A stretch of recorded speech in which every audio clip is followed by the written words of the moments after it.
Julius nació en un palacio de la avenida Salaberry, frente al antiguo hipódromo de San Felipe. Un palacio con cocheras, jardines, piscina, pequeño huerto donde a los 2 años se perdía y lo encontraban siempre parado de espaldas, mirando, por ejemplo, una flor, con departamentos para la servidumbre, como un lunar de carne en el rostro más bello, hasta con una carroza que usó tu bisabuelo, Julius, cuando era presidente de la República. Cuidado, no la toques, está llena de telarañas. Y él, de espaldas a su mamá, que era linda, tratando de alcanzar la manija de la puerta. La carroza y la sección servidumbre ejercieron siempre una extraña fascinación sobre Julius. La fascinación de no lo toques, amor, por ahí no se va, Darlene. Ya entonces, su padre había muerto.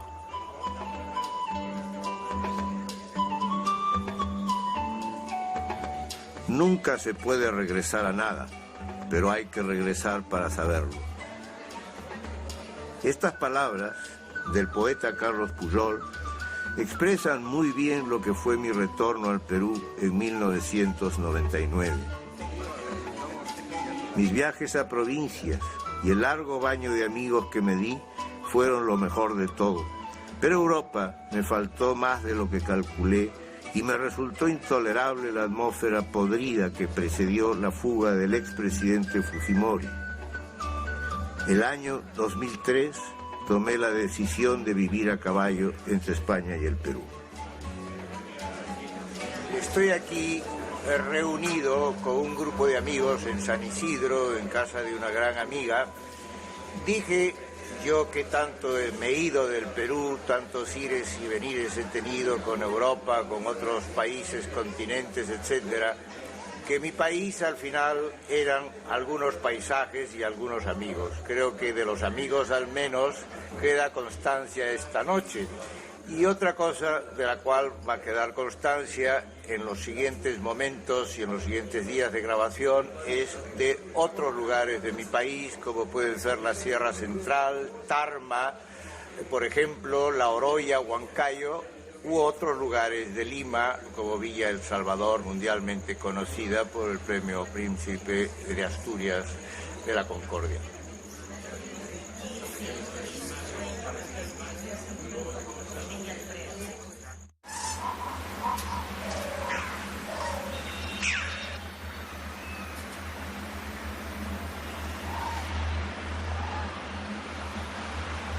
La Plaza de Armas fue el centro del poder colonial y su arquitectura nos habla aún del que fuera un modelo arquitectónico profundamente hispánico. Incluyó a toda la población colonial que a ella se acercaba a comerciar, pero que al mismo tiempo podía percibir en la catedral el peso del poder religioso, en el Palacio del Virrey el peso del poder político, y en la horca, situada siempre en el centro de la plaza, el peso del poder judicial. Naturalmente, todo esto cambia con el advenimiento de la República, y la horca, por ejemplo, fue generalmente reemplazada por una fuente, aunque aún podemos admirar edificios como la propia catedral frente al Palacio de Gobierno construido hacia 1930. En la catedral se visita aún la tumba de Francisco Pizarro, marqués de la Conquista y fundador de la ciudad de Lima.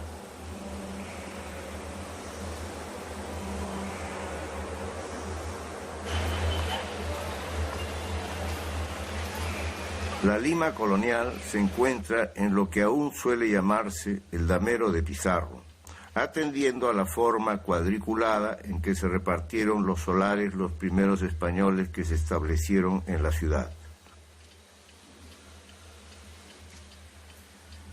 Hoy esta Lima del puente, el río y la alameda, como la describe el célebre vals La Flor de la Canela de Chabuca Granda, es diariamente invadida por habitantes procedentes de 1000 rincones de esta urbe desordenada.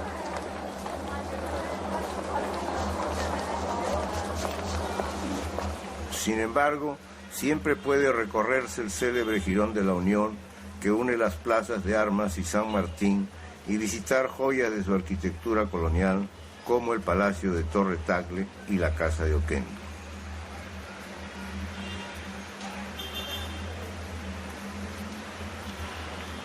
Los célebres balcones coloniales en su época no solo sirvieron de miradores, sino también de veredas aéreas por donde las familias transitaban y se visitaban sin bajar a la calle.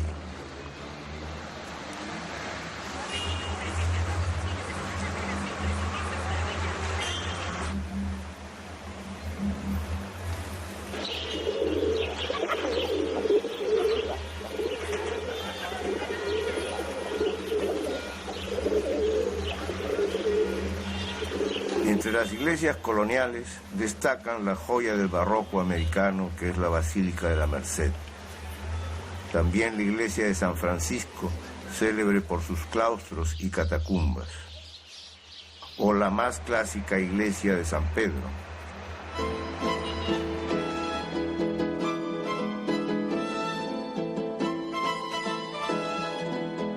En todas ellas, el dorado de sus recargados altares y de sus tallas, o la calidad de sus lienzos, nos hablan del boato de una sociedad a menudo descrita por los viajeros europeos como sumamente frívola y sensual.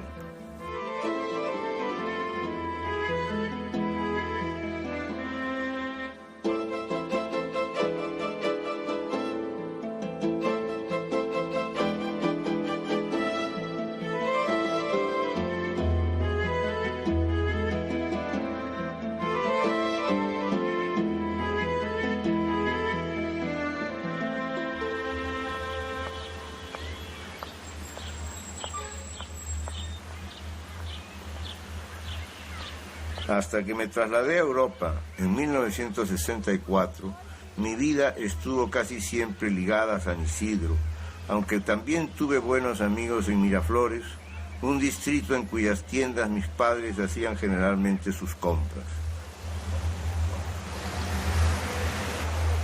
Aún recuerdo las viejas casas inglesas de Miraflores, hoy casi todas derruidas o venidas a menos.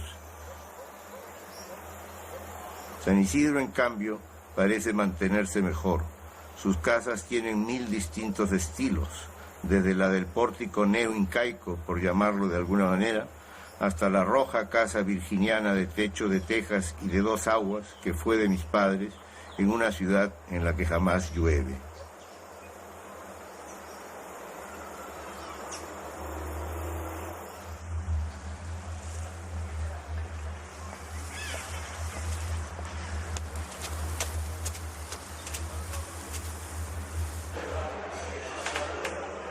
Este fue un club inglés. En realidad funcionaba como sede, como local del club de golf, que aún sigue estando allí al frente, y detrás estaba el club de polo. A los 12 o 13 años de edad empiezo yo a frecuentar este club como lugar de veraneo, sobre todo. Por las mañanas solíamos ir a las playas con nuestros padres, con nuestros hermanos, y luego volvíamos a comer a las casas y después los muchachos del barrio, pues nos reuníamos aquí fueron los primeros besos y abrazos de amor. Y mi primera novela, Un mundo para Julius, es una novela en la cual hay episodios enteros que transcurren en las instalaciones. Y fue escenario de muchas otras escenas de novelas mías hasta el día de hoy, ¿no?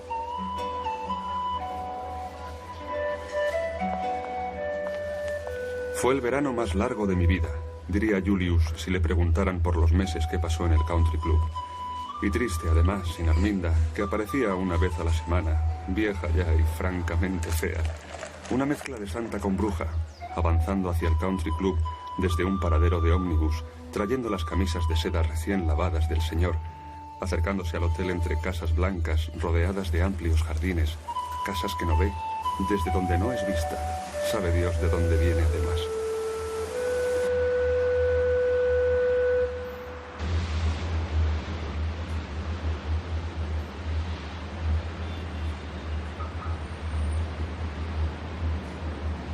De norte a sur, toda la ciudad de Lima da a ese inmenso pulmón constituido por sus sucesivas playas, a menudo cubiertas de neblina.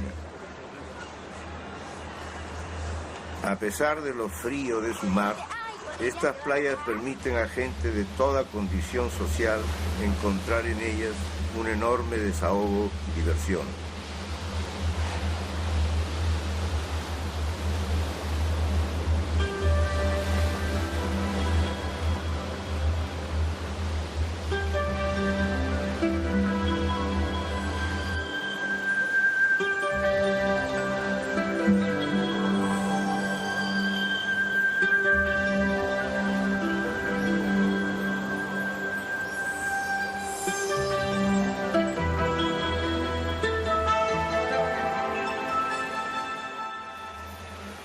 Aquí y en todo el país, los diarios tipo tabloide se disputan la atención de los transeúntes. Proliferaron sobre todo durante la década en que el prófugo expresidente Fujimori y su asesor Montesinos, hoy encarcelado, los utilizaron con toda su violencia y procacidad para destruir la honra de sus adversarios y rebajar la moral de los peruanos.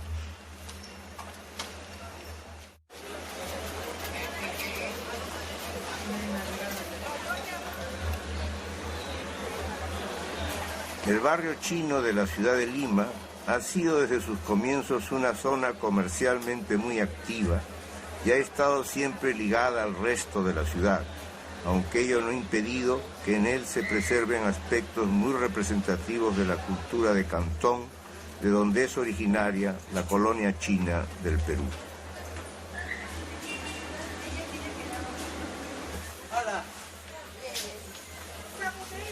La población china tiene su origen en el tráfico de asiáticos con que se pretendió reemplazar en las tareas agrícolas a la población negra tras la liberación de los esclavos de origen africano a mediados del 19. Posteriormente, esta población incorporó en su seno a una segunda oleada de chinos que llegó huyendo de la revolución de Mao. Y desde un principio no han cesado de mezclarse los sabores de su excelente cocina con la también excelente cocina peruana.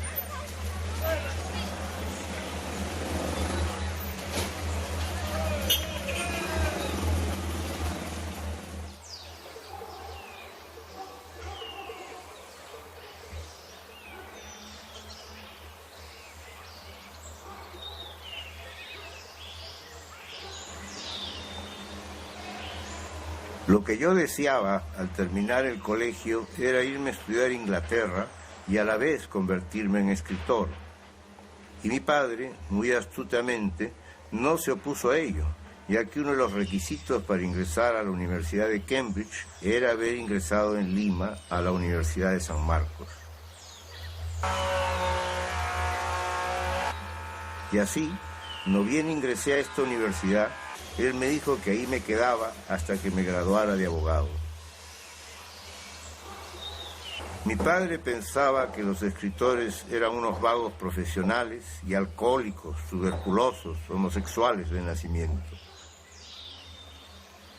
No obstante, era un hombre lleno de buenas intenciones, aunque tal vez demasiado conservador y temeroso por el porvenir de sus hijos.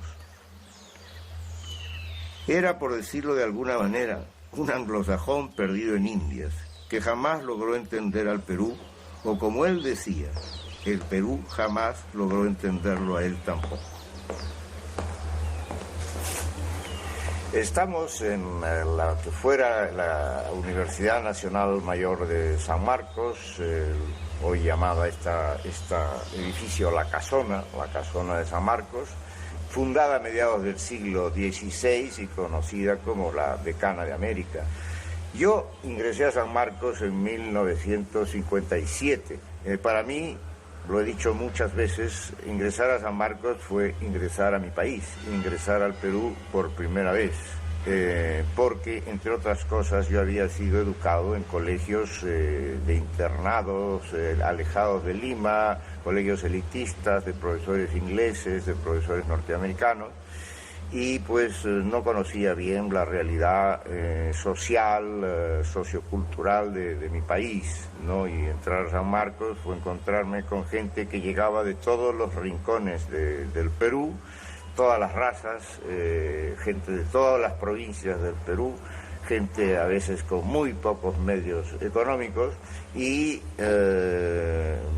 pues empezar a tener amigos provenientes de mundos que yo jamás había conocido, siquiera de los que no se hablaban en mi casa, y a mezclarme con un Perú pues completo, digamos así, más real. Ya creo que el peruano que salió de acá en 1964 rumbo a Francia, Italia, Grecia, a tantos sitios donde he vivido, ya era otra persona, era una persona equipada para el mundo, con una base cultural y una conciencia muy clara de lo que era mi país y de lo que eran pues sus dramas, sus desgarramientos, sus limitaciones y sus posibilidades.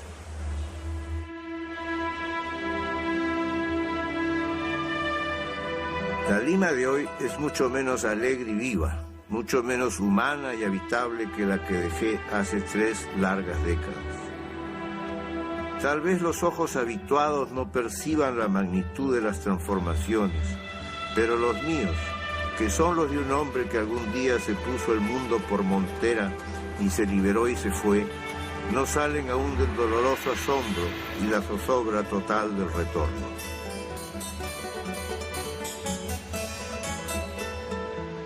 En realidad, la única certidumbre hoy, cumplido ya un año de residencia en Lima, es la de vivir entre gente que no ve lo que yo veo, ni siente lo que yo siento. Por supuesto que esa gente me envidia a mí la vida vivida en Europa a lo largo de varios lustros, y no falta quien piense, aún sin sentirlo, que solo a un loco se le ocurre volver al tercer mundo de países como España o Francia. Me lo han dicho a menudo y tomo nota.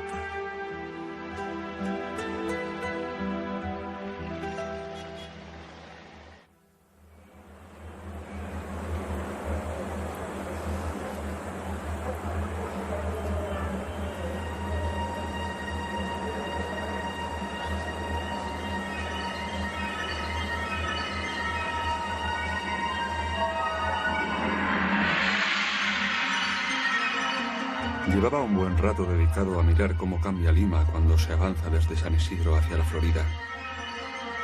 Con la oscuridad de la noche, los contrastes dormían un poco, pero ello no le impedía observar todas las Limas que el Mercedes iba atravesando.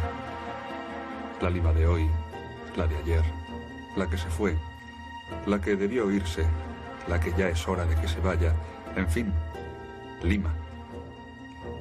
Lo cierto es que de día o de noche las casas dejaron de ser palacios o castillos y de pronto ya no tenían esos jardines enormes. La cosa como que iba disminuyendo poco a poco. Había cada vez menos árboles y las casas se iban poniendo cada vez más feas, menos bonitas. Pero van saliendo también de ahí y el Mercedes atraviesa toda una zona que no tarda en venirse abajo desde hace 100 años. Y desciende a un lugar extraño. Parece que hubieran llegado a la luna. Esos edificios enormes, de repente, entre el despoblado y las casuchas con gallinero, son como pálidas montañas y hay una extraña luminosidad, ni más ni menos que si avanzaran ahora por un lago seco. El Mercedes avanza perdido para que Julius vea más de esa extraña hondura, lejana, como la luna del Country Club.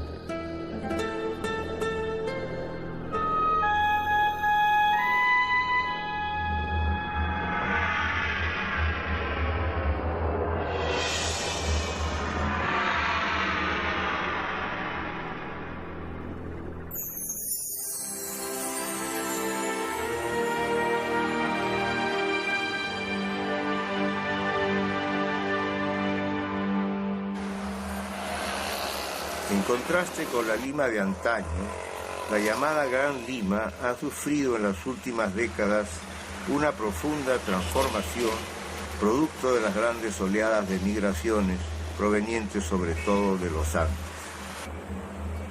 Empezaron a surgir entonces las llamadas barriadas y la capital del Perú cambió por completo su tradicional fisonomía, originándose entonces los hoy llamados conos y ciudades autogestionarias como Villa El Salvador, en las que habitan centenares de miles de nuevos limeños. y mi vinculación con Michel Azcueta, fundador de Villa El Salvador y su principal impulsor, se remonta a los años 70 o principios de los 80. Tu persona está profundamente ligada a la vida de Villa El Salvador. ¿Cuándo te metes tú acá con...? Hubo el terremoto de Huaraz, de ahí nace, el año 70, el 31 de mayo, que fue el mayor terremoto hasta ahora de la historia del Perú. Sí. 40 segundos, 70.000 muertos, horrible, ¿no? Y de ahí se produjo otra de estas emigraciones o inmigraciones a Lima, gigantesca, ¿no? Y de ahí nace Villa El Salvador. Entonces yo llego cuando no había nada, cuando llega la gente llego yo. Entonces acá todos somos inmigrantes, diríamos, ¿no? Sí. Y decía que el gobierno de aquella época, el gobierno militar, entrega el desierto.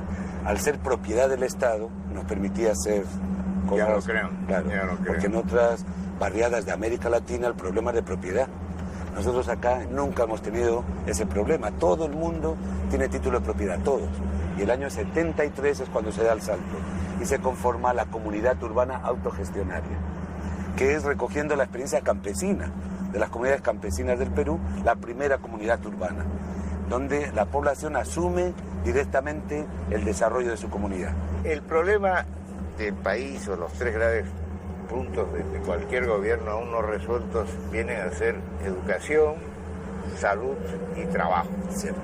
Villa El Salvador parece estarlo superando con gran éxito, o sea, tenerle muchas lecciones que dar al Estado peruano. El pueblo de Villa El Salvador es increíble. Mira, educación fue lo primero. Y ahí están, ¿no? Nosotros tenemos 90.000 alumnos. Intentamos todos los niños escolarizados con un esfuerzo gigantesco de los padres de familia, ¿no? Que han construido los colegios, han apoyado, en fin, eso a nivel de educación. A nivel de salud tenemos 4 pequeños hospitales materno-infantiles y un hospital general, que ya es bastante. Y lo tercero, eso sí ha sido un poquito especial, lo de trabajo, porque cuando hablábamos de autogestión, siempre, fíjate que lema de locos, ¿sabes? El lema de la consigna de las pancartas era primero fábricas que casas. Era el lema de la comunidad, ¿no? Y es por eso que se separaron espacios para zona industrial, para zona productiva, zona agropecuaria, que es como otra locura, ¿no? En el desierto, 1.000 hectáreas para desarrollo agropecuario, crianza de animales, ¿no? Entonces, pues la gente sabe lo que es trabajar, lo que es organizarse, lo que es conseguir el agua, la luz, que son etapas muy importantes en la historia de las barriadas o de los sectores populares, ¿no? Entonces hay una autoestima mayor, creo yo. Hay palabras que antes se utilizaban con un valor peyorativo, tú lo sabes, en términos sociológicos, la palabra cholo podía ser un insulto. Hoy es un elogio, porque claro, hoy sí. cholo ya con orgullo, es dice, con orgullo, claro, porque sí. es esfuerzo, es capacidad de trabajo. Yo creo que se está construyendo una nueva identidad nacional. Ya. Y acá, entre ellos Villa El Salvador, con mucho orgullo también, es una especie de punta de lanza de ese nuevo mestizaje.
La estación de desamparados, a 100 metros de la Plaza de Armas y con frente a la parte posterior del Palacio Presidencial, Es el punto de partida de los trenes que se dirigen a las impresionantes alturas andinas.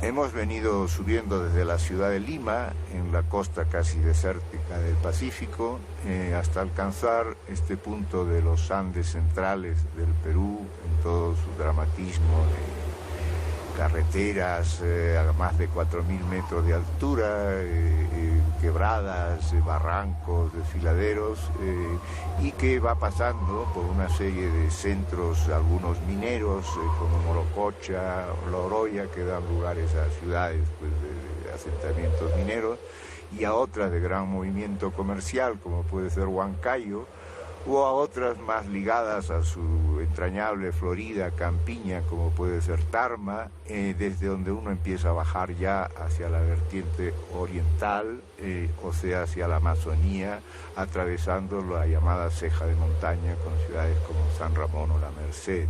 Todo este mundo me fue familiar desde los años escolares de la primaria casi, por las primeras excursiones que hice con mis amigos, y enseguida por excursiones y viajes que hice con mi padre, gran amante de estos Andes centrales del Perú.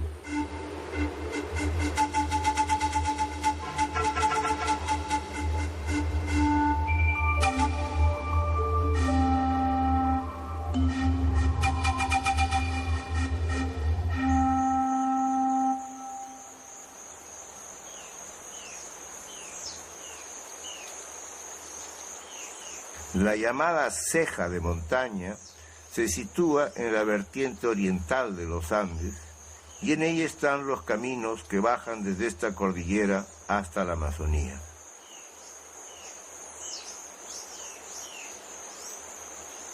Es ya una zona sumamente lluviosa, de ahí la casi sorprendente presencia de una flora casi tropical a varios centenares de metros sobre el nivel del mar.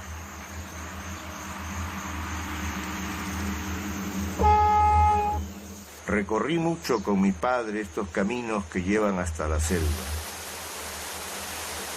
Aún hoy se producen esas tremendas avalanchas llamadas huaicos, que cortan carreteras y caminos y dejan aisladas a regiones enteras durante varios días.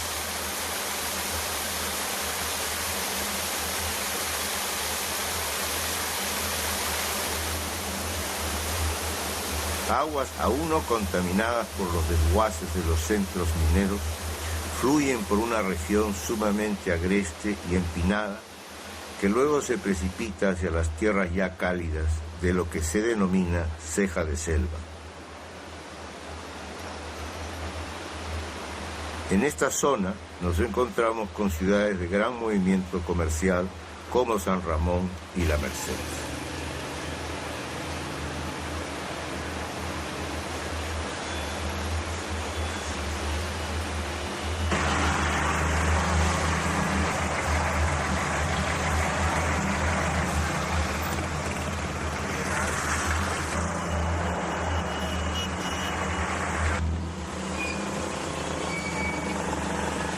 San Ramón y La Merced han sido siempre ciudades que pueden considerarse fronterizas, por estar justo en el punto en que los Andes limitan con la Amazonía y el paisaje empieza a tornarse verde y florido, casi sin solución de continuidad.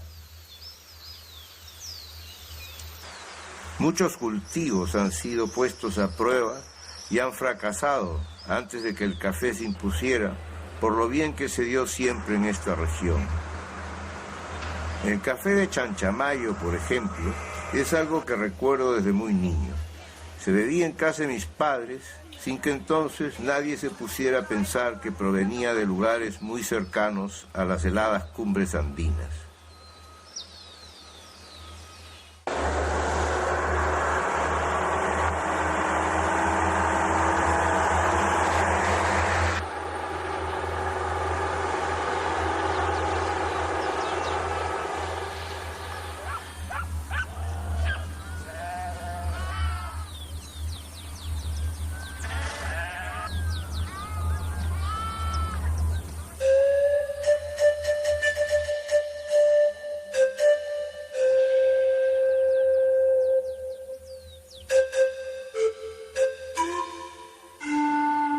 Desfiladeros de niebla, valles, quebradas, endemoniadas curvas, barrancos a veces invisibles.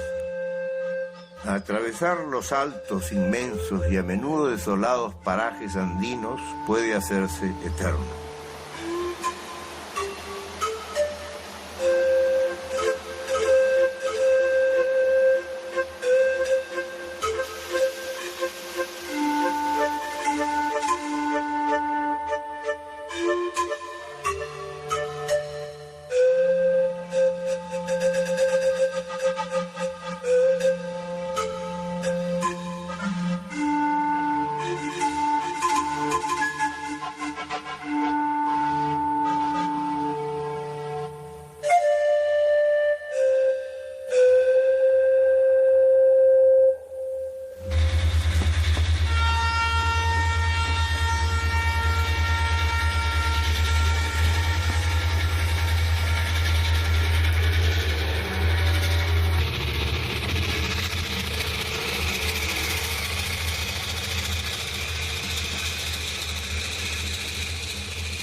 Son otros los colores de estas alturas andinas a medida que llegamos a los centros mineros en los que se da la gran riqueza de cobre y zinc de la Sierra Central del Perú.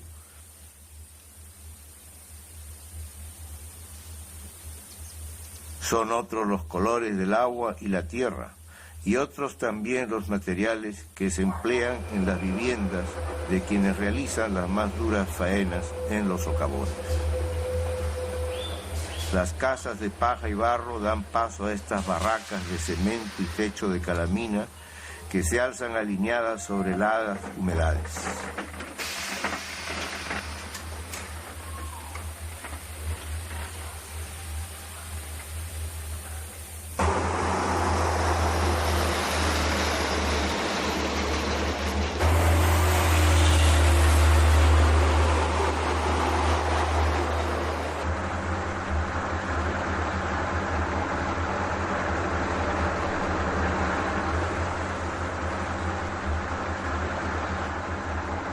El yacimiento minero de Loroya fue durante décadas centro de grandes conflictos entre las empresas extractoras del mineral y las comunidades campesinas.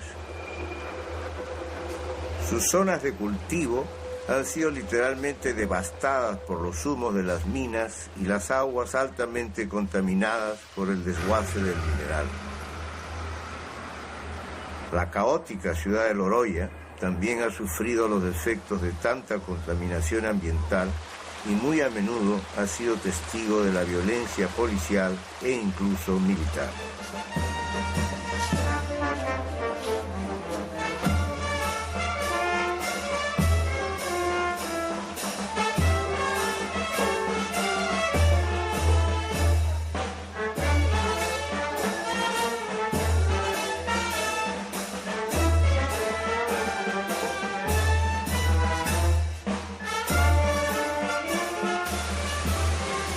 Apenas unos vestigios, alguna vieja iglesia, por ejemplo, quedan de aquella ciudad de Huancayo que visité durante las primeras excursiones que realicé con mis compañeros de colegio cuando tenía unos 12 años de edad.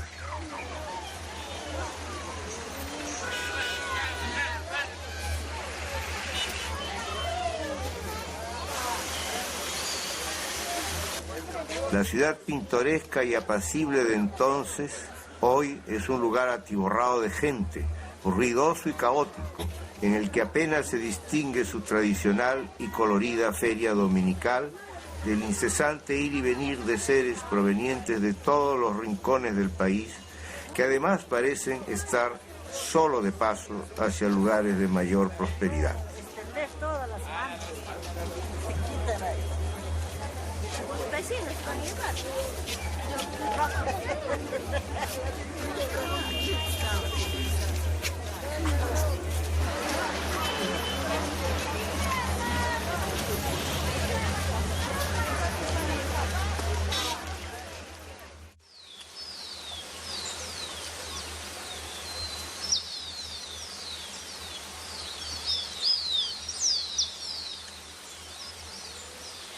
Toda la majestuosidad y colorido del paisaje andino puede apreciarse en la ruta que primero sube desde la ciudad de Huancayo y baja luego lentamente hacia la ciudad de Tarma.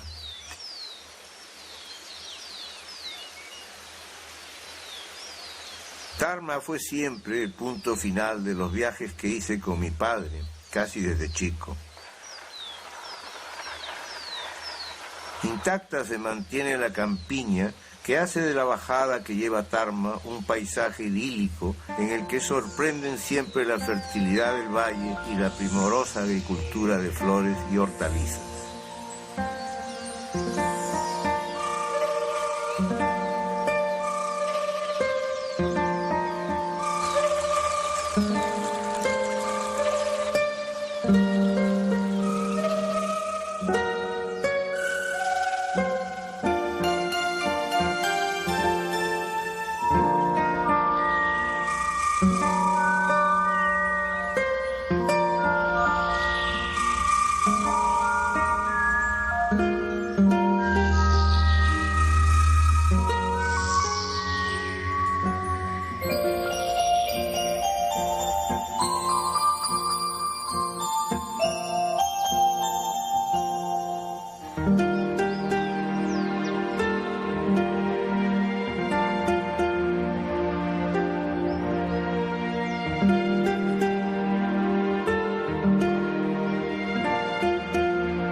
Tarma es, sin lugar a duda, la ciudad donde terminaban las excursiones más o menos largas, según que fuese un puente o unas vacaciones de medio año, de fiestas patrias peruanas, etcétera, que yo hacía con mi padre por los Andes, ¿no?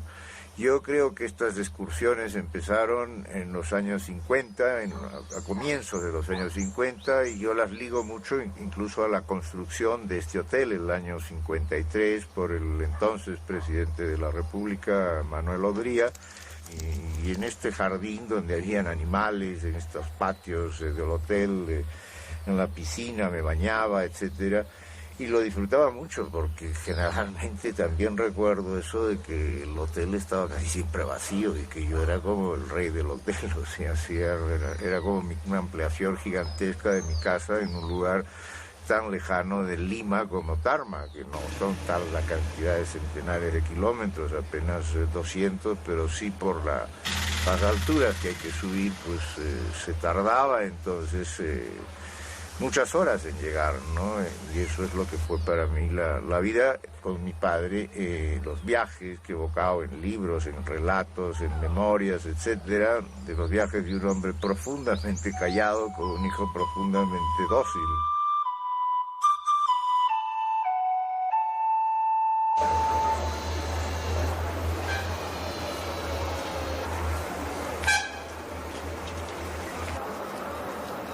Los tarmeños de hoy parecen venidos de los 4 rincones del Perú y a menudo dan la impresión de estar de paso hacia otra ciudad, sin duda costeña. No obstante, aún perdura en las calles de Tarma el comercio variopinto y aún se pueden encontrar en sus latas y cajas de siempre las negras natillas y el tradicional manjar blanco.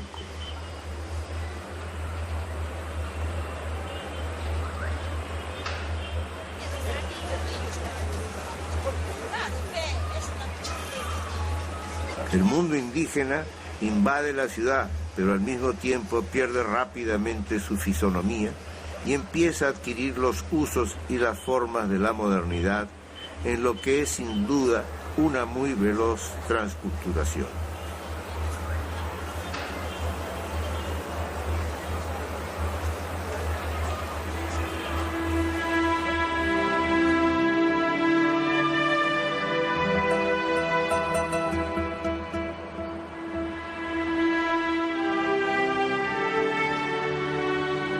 Un exilio voluntario entonces y punto.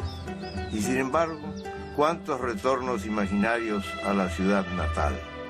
Cuántas casas compradas en este balneario de mis sueños, en París, en Barcelona, o en el propio balneario de la Casa del Sueño. Volver como en un tango y como vuelve cualquiera. Duros placeres del exilio voluntario, desexiliarse unas semanas. De los goces, el más triste es el viajar. He vivido en muchas ciudades y no sé cuántos países me han visto pasar. Y suele suceder que uno se despierta y pasa de cuarto en cuarto y de ciudad en país hasta llegar al cuarto en que se acaba de despertar. En fin, como dice Martín Romaña, he sido siempre un solitario que ha vivido en excelente compañía.